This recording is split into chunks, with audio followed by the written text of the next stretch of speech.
This is Mindset, mental health news and information. Thank you so much for tuning in. I'm your host, James Curtis. What we do on Mindset is more than just bring you cutting-edge news and information about mental health. Instead, we connect that news with stories about everyday life, from parenting to relationships to living with and even thriving with a serious mental health issue. So, take the Mindset Challenge, dare to see mental health differently. On today's show, if you're a visual learner, there's plenty of, we work a lot with models, we work a lot with the pictures. If you're an auditory, it helps fantastically with mental math. And then if you're more of a kinesthetic, then they're able to kind of work with manipulatives to kind of problem solve. So kinesthetic meaning you like to touch things, you want to move things around, exactly. You want to get your hands on exactly. stuff. That's a bit of my conversation with PhD clinical psychologist Michelle Sines.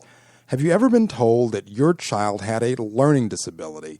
For a parent and for the student, that label can set you back on your heels. But according to my guest, Dr. Michelle, you shouldn't pay that label any attention. And that's our main topic today: how to help kids learn, even math. But first, this news from the Mindset Report. The Mindset Report available online at mindsetreport.com.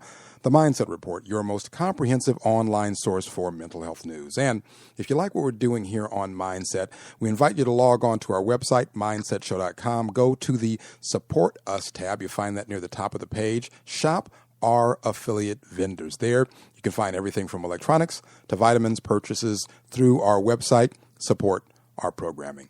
If you watch the news at all over the last day or so, there are two inescapable stories.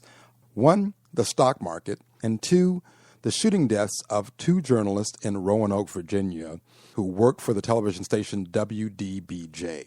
As for the stock market, the smart money seems to be on the side of don't do anything, hold tight, and ride it out. The shooting in Roanoke, Virginia, of reporter Allison Parker and cameraman Adam Ward, while in the midst of a live television report by a former WDBJ reporter, Vester Flanagan, has given rise to stories touching on the issue of Flanagan's mental instability. At Mindset, we too will be examining this story, but taking a somewhat different angle on this tragedy.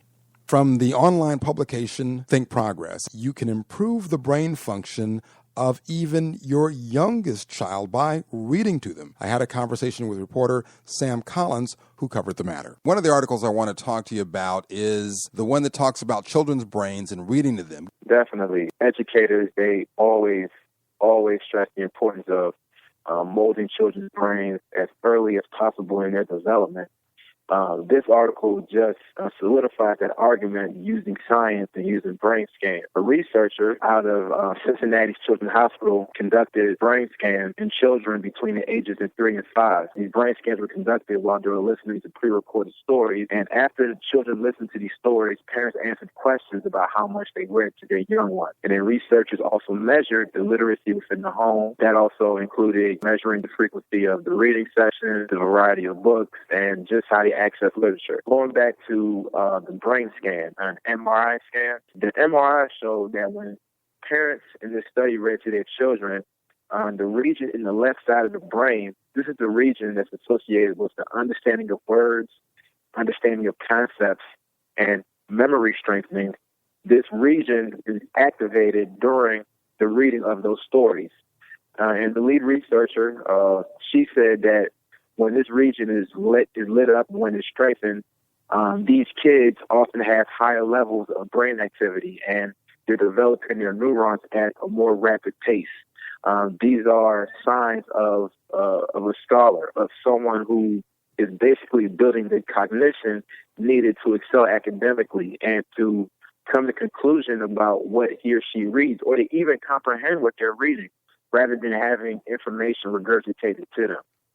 So as this study shows, that when these kids are in a period of rapid development, you're talking about ages 3 to 5, when the brain is the softest and it's the most amenable to new information, that reading to them strengthens these regions that deal with understanding words and concepts pretty much.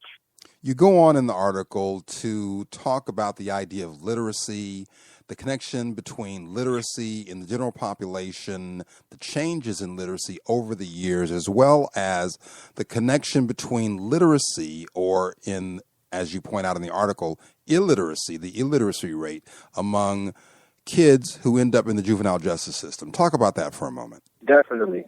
It's pretty nuanced, but in an aggregate, education level is often correlated with the chances of economic and financial success in this country. And when children have a bad start, when they're not exposed to words and letters at a young age, and they're put in a competitive environment like school, where they're often discouraged because they might be reading at a level lower than their counterpart, this sets them on a trip where they're just getting passed through the grades and they're not obtaining knowledge and they're not learning this cumulative information. And it also puts them on a path to jail, to lower wage jobs, to just a life with little resources. And this, in short, perpetuates a cycle of poverty, because we often find that, children who don't have access to books, or whose parents often don't read to them, for better or worse, these parents are just in situations where they don't have time to read to their children. They might be working 2 or 3 jobs. They might have other obligations, or parents might not be able to afford books. They might not have the leftover income needed to afford books to put in the home to enrich the child's life. So without exposure to the spoken word and without exposure to the written word at a young age, now when I talk about the written word, I mean complicated language. So stuff that goes beyond yes, no, and whatever else. I'm talking about 2-syllable words, 3-syllable words. When they're not exposed to that at a young age, that sets them up for failure in the system, a very unforgiving system, a system where teachers may not have time to look at every student because of overcrowded classrooms, because of lack of textbooks. When children are put in those environments and they can't read already, they're left to the wayside. And this illiteracy speeds up the school-to-prison pipeline. Children's embarrassment of not being able to read and feeling dumber than their classmates, it makes them want to act out in the classroom. And teachers misinterpret their reaction as them being mischievous and them being badly behaved, when in fact they're just frustrated that they might not be able to read, that they can't show their talents in other ways. While we would like to put some blame in the school system and whoever else, the fact is that when it comes to poor people and when it comes to people of color, it's incumbent upon parents, uncles, aunties, to read to our children at a young age so that they have that foundation and they can compete in this global society.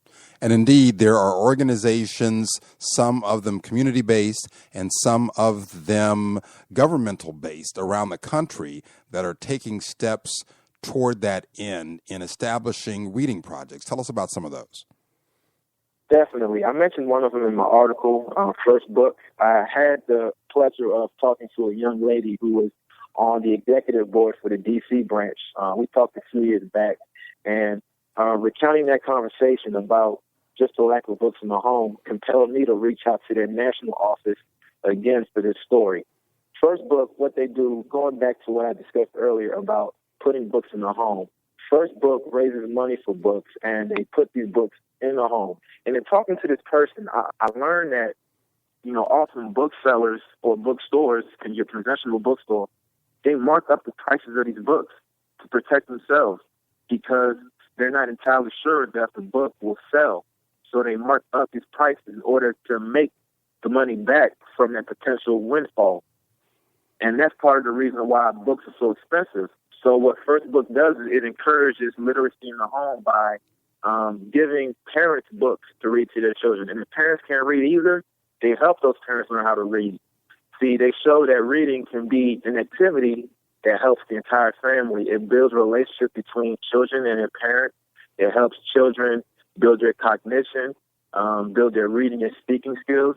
And it's also something that deviates away from the activities of just television, video games. And these are pretty much all the things that I focused on in my interview for First Book DC. Sam P.K. Collins, how reading to children can transform their brains. Thank you so much, man. I appreciate your time. Thank you. Very appreciated. For these and other mental health news stories, check out the Mindset Report online at mindsetreport.com. We're back in just a moment.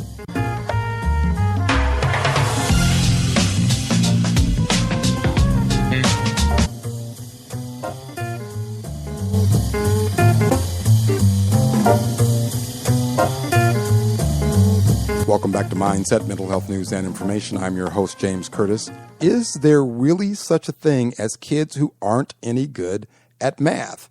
How about a kid with a learning disability? Can they still excel? Well, my guest, Dr. Michelle Sines, is a New York-based psychologist with some answers that may surprise you. I'm Dr. Michelle Denise Sines, learning specialist and educational therapist. I want to talk to you about a bunch of things, but we only have time to talk about a couple. I do want to focus in on the bundle of issues that you identified under challenges for parents. But before we go there, the Singapore math curriculum, what is that? I'm going to tell you about it, and then you're going to make sure that every school in California has it, and you're going to be cutting edge. All right. So pay attention, because this is a big deal. Okay. Singapore math, as I'm sure you're somewhat aware, we do not score well or rank well as a country when it comes to math. We are usually around